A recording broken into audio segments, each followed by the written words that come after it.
मोदींच्या काटकसरीच्या आवाहनावर राज ठाकरेंनी टीका केली आहे। मनसे अध्यक्ष राज ठाकरेंनी पंतप्रधान मोदींना पत्र लिहिलंय। पंतप्रधान मोदी देशभर ताफा घेऊन मिरवणुका काढत बसले आहेत। पंतप्रधान मोदींनी स्वतःचे परदेश दौरे बंद करून जनतेसमोर आदर्श ठेवावा। इंधन बचतीच्या मोदींच्या आवाहनानंतर राज ठाकरे यांनी हे पत्र लिहिलंय।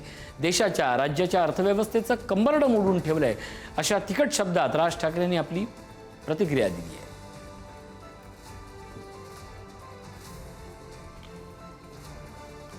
दरम्यान सगळ्या बाजू समजून न घेता टीका करणं अयोग्य। राज ठाकरेंवर मंत्री योगेश कदम यांनी टीका केली आहे। मोदींच्या आवाहनानंतर देश आर्थिक संकटात असल्याचा अंदाज लावणं चुकीचं आहे।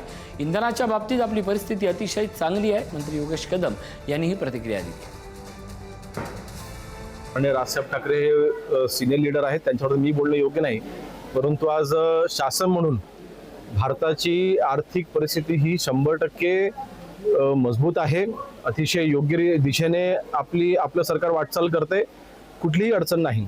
शेवटी जागतिक स्तरावरती जी परिस्थिती उद्भवलेली आहे त्या दृष्टीने आपण आपली पूर्वतयारी केली पाहिजे।